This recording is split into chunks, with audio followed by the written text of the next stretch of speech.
Hello, Aquarius, Sun, Moon, Rising, and Venus signs. Kamusta kayo? Sana po nasa mabuti kayong kalagayan. Welcome back po sa Star Tarot. Kung bago kayo rito, welcome din kayo. Thank you for your support. I truly appreciate it. God bless you all. Aquarius po na mensahe ninyo, trusting your intuition. Ayan. So, magtiwala kayo sa intuition ninyo. Sundin ninyo kung ano ang gabay sa inyo ng universe, no? Kasi yan ang role ni intuition sa atin. Ipadala sa atin ang guidance, no? Na dapat ay para sa atin, coming from the divine universe. Okay? So, maybe may mga importanteng sitwasyon kayo sa ngayon sa buhay na pwedeng decision making, pwedeng ganon, or pwedeng kung anong sitwasyon na kailangan ninyo ng gabay. Kaya ayan, kumakatok sa inyo to remind you, no, na magtiwala kayo sa inyo na intuition. Kasi maaring ang isip ninyo, yung logical mind ninyo, baka nalilito, no? But when you are trusting your intuition, for sure, you will be led towards the right decision, towards the right path. We have healing the past. Ayan, I step into my future with strength and clarity. Ayan, so maybe ang iba sa inyo rito, Aquarius, is going to heal the past, no? Kung ano man yung nakaraan na, kung ano man ang tapos na, yaan ay, kumbaga, malalagpasan mo na sa ngayon. Maaaring you're ready to move on now with your life. So, pwedeng meron na ditong acceptance and forgiveness, no? Related doon sa kung ano man ang nangyari sa inyong nakaraan. So ngayon you are definitely moving on, no? Which is really good kasi makakapagsimula ka na ng bagong buhay. We have cultivating prosperity. The abundance of the universe is pouring into my life. Napakaganda. Merong kasaganaan paparating, no? Sa buhay ninyo. Kasaganaan sa pera, prosperity, so there could be cold cash coming your way. Pwede rin na financial opportunity ito na paparating na siyang, kumbaga, maghahatid, no, ng kasaganaan pagdating sa inyong kaperahang aspeto. So pwedeng bagong trabaho or additional na trabaho, pwedeng may racket kayo, pwedeng meron dumating dito na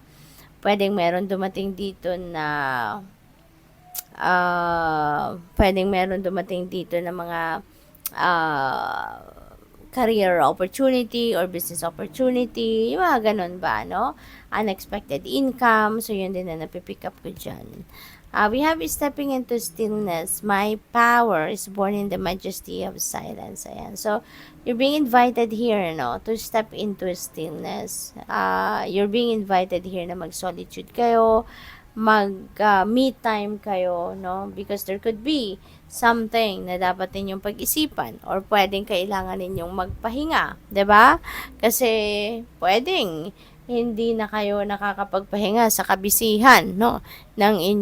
Sa dami ng kabisihan ginagawa ninyo. Pwede rin, no, na kailangan ninyo na mag-stillness, mag-me time muna kayo, mapag-isa muna kayo para wala munang istorbo. Dahil kailangan ninyong pakinggan ang iyong intuition. Kasi when your intuition speaks, no, it comes, no, yung mga mensahe na to comes in a very subtle way. Kaya kung busy din naman kayo, most likely hindi naman ninyo to maririnig, 'di ba? Kaya kailangan talaga na magbigay kayo ng time sa sarili ninyo na maging matahimik muna, mapag-isa, 'di ba? And para nang sa gayon makapag-focus kayo doon sa pakikinig, no, ng inyong intuition. Okay? So, good luck sa iyo. Tignan natin kung ano pa ang mensahe para sa iyo.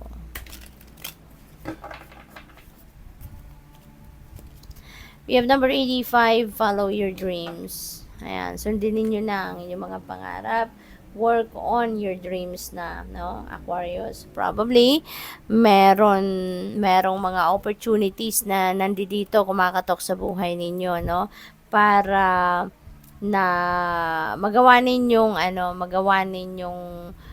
lumapit na sa inyong mga pangarap. Maybe this is your single step, no, or this is your initial step na pwede ninyong gawin na sa ngayon para makapagsimula na kayong mag-navigate ng inyong mga pangarap, no? So, what else? We have number 37, time out. Ayan, stepping into stillness. Kailangan ninyo mag-time out muna para magawa ninyo ito, no? Time out muna kayo sa kung ano man ang inyong ginagawa, ano man ang inyong pinagsisikapan, pinagtatrabahuan, pinagtsatsagaan, anything, no, na nagpapa-stress sa inyo, anything na kumukuha ng inyong atensyon, step back muna kayo ng kahit saglit lang from that, okay? Para nang sa gayon, makapag-ano muna kayo, makapag-time out muna kayo at makapag-muni-muni, makapag-nilay-nilay, and at the same time, makapagpahinga ang inyong katawan, okay? What else? We have number 3, creativity. Siguro, yung creativity ninyo, ito yung magiging susi para magkaroon kayo ng abundance and prosperity. Maybe, gagamitin ninyo yung inyong mga talento, mga gifts ninyo sa ngayon, at maaring yun ang magiging kapital ninyo, no? Para kayo yumaman, para kayo magkaroon ng pera, para kayo makapag-establish ng inyong financial future, you know, so pwede, no? Pwede na ito yung magiging career ninyo. What else? We have number 96, forgiveness. Napakaganda rin. Maring this will arise as well, no? Baka realize din ninyo na it's about time na to forgive para kayo ay makapag-heal na, makapag-move on na sa buhay. At pwede, no, na dahil sa stillness, dahil sa pag-solitude ninyo, dahil sa pagpapahinga ninyo, dahil sa pag-time out ninyo, pag-isip-isip, no, at itong maisipan ninyo na tama na nga, no, it's about time na to forgive the people who have hurt you. It's about time na para kayo ay magpatawad na din, no? So, pwedeng ganun ang ganap. So, good luck sa'yo. Thank you for watching. Love and light. Namaste.